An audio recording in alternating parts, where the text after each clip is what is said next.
Going on, everybody? It's Key Time coming back with another one to talk about Wild Card Super Wild Card Weekend.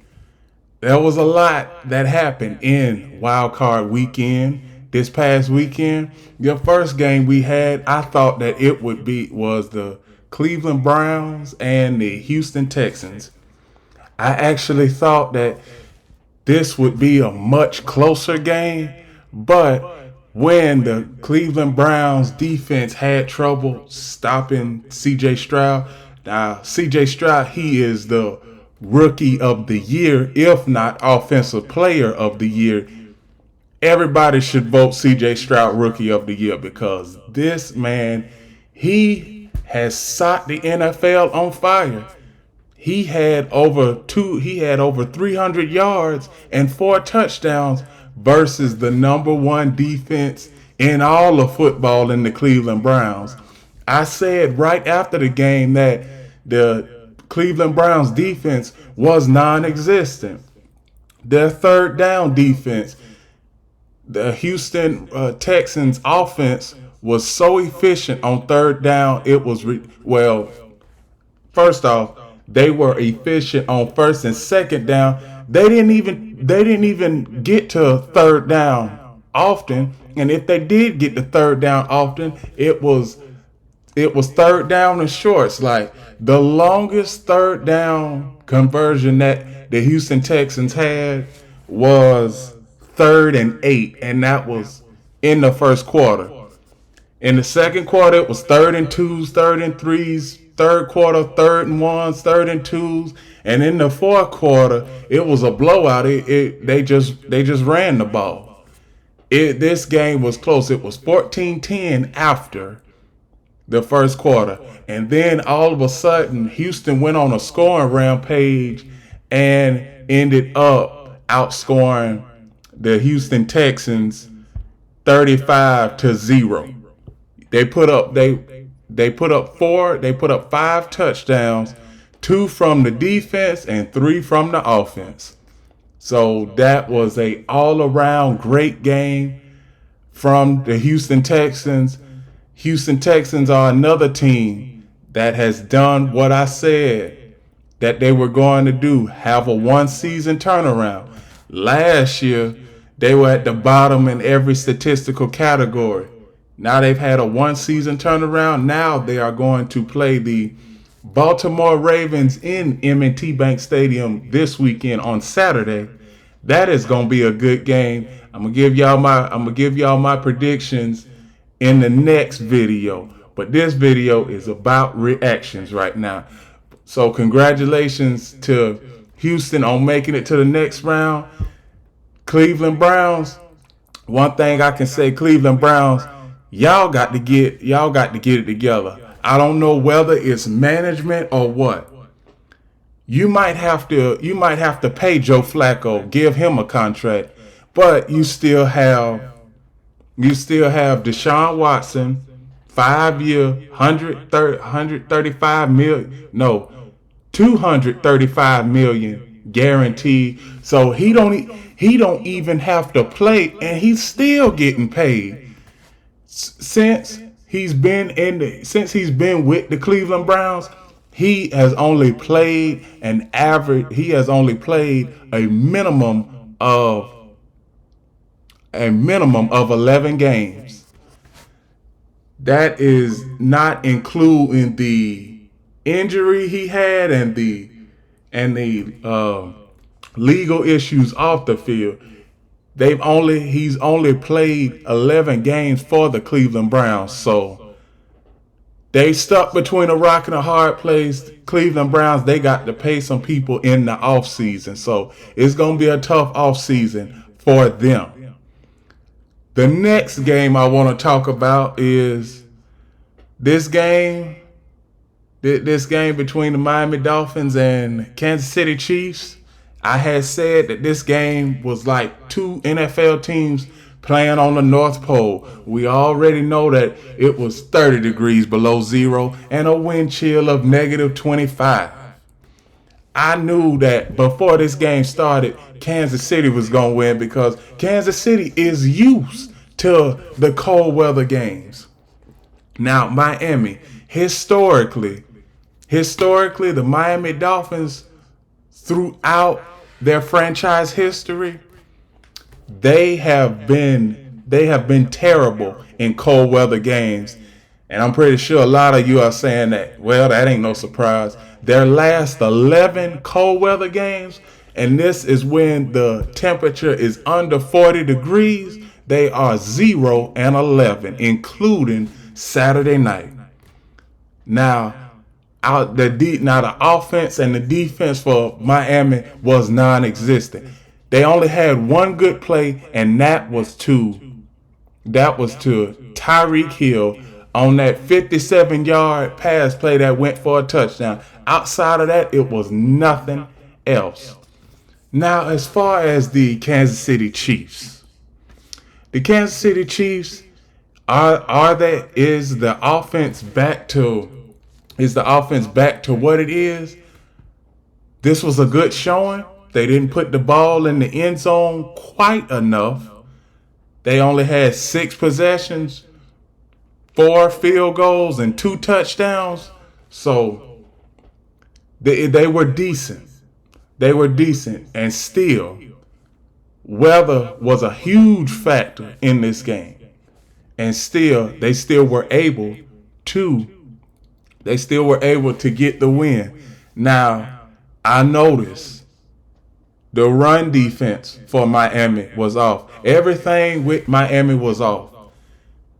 Now, with the Kansas City's offense has been a little stagnant over the last month and a half to 2 months. So they needed a game quite like this to boost their confidence up as far as an offense. And the defense for Kansas City, the defense has been allowing only 17 points per game. This game they only allowed 7, so it's a A++ for the Kansas City Chiefs defense. And that's all I have on that game. Now the next game I want to talk about is the Green Bay Packers and my beloved Dallas Cowboys. That was an embarrassment that the Packers gave us. I mean, from the first play of the game, you got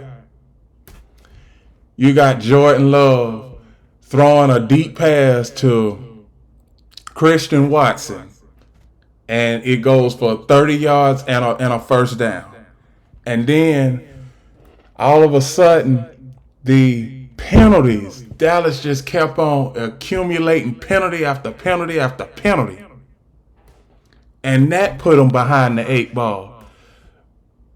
But when you look at this game, the final score, it doesn't really tell the whole story.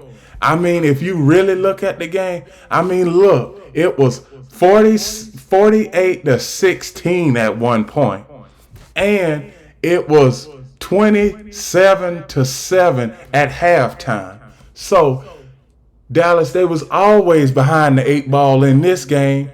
And as far as 3 and outs for Green Bay, they only had 2 3 and outs, and that was when they had the game firmly intact. Now, I don't know what the Dallas defense did. Dan Quinn, I don't know what you were calling, but it was so many defensive lapses. It was 2 defensive lapses that I'm about to get into. And this was a tight end for the Green Bay Packers and a wide receiver for the Green Bay Packers. It was a shallow cross. The play, it was a shallow cross. Everybody went to the left side of the field, and the tight end went to the right side of the field. And when he caught the ball, he was so wide open, you could run 2 semis through that space because he was so wide open until it doesn't even make sense. Nobody was within 30 yards of him. He could have just jogged into the end zone. And that was the first defensive lapse. Now the second defensive lapse Nobody accounted for the wide receiver because it seemed like everybody was focused on trying to stop the running back, trying to stop Jordan Love. Everybody was just focused on that, and then they wide receiver Romeo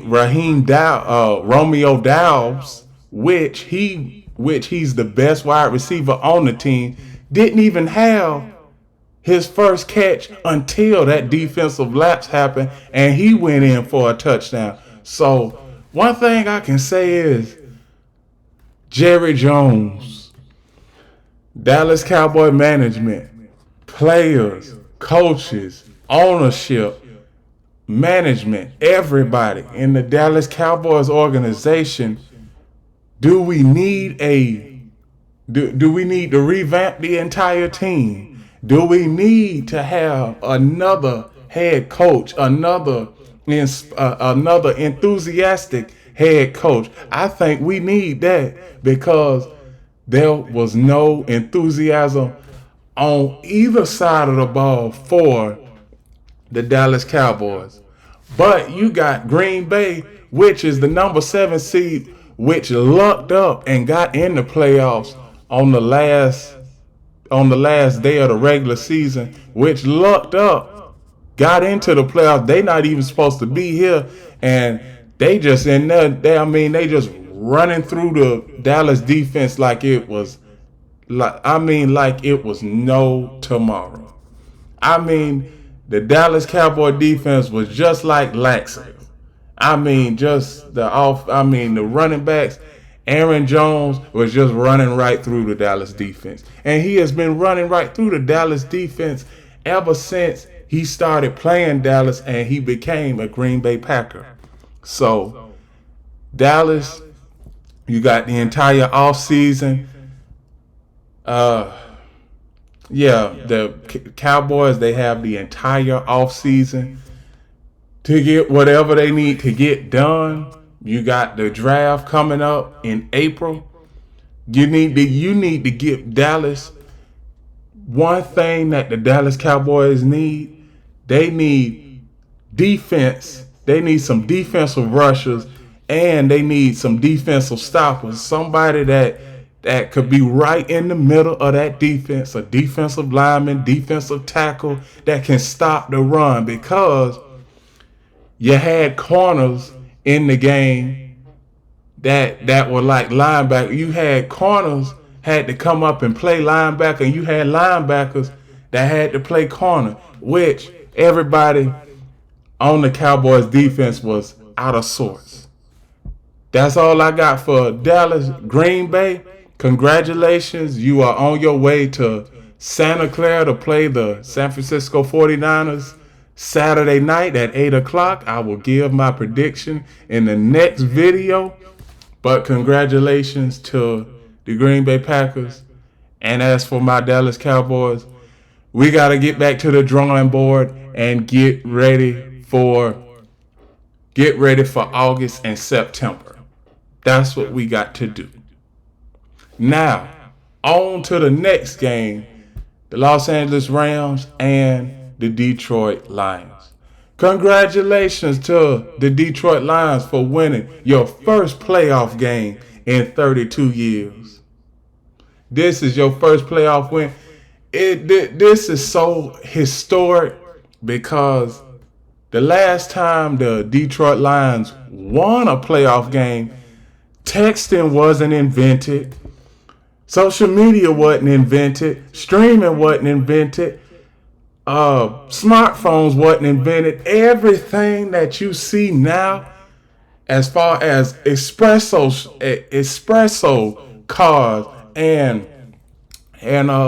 food being delivered right to your door by your phone, that wasn't invented. So the Detroit Lions, they had a great game. The defense for the Detroit Lions stepped up when it had to step up. There were 3 instances where it was third down for the Los Angeles Rams, and the Detroit Lions defense stepped up.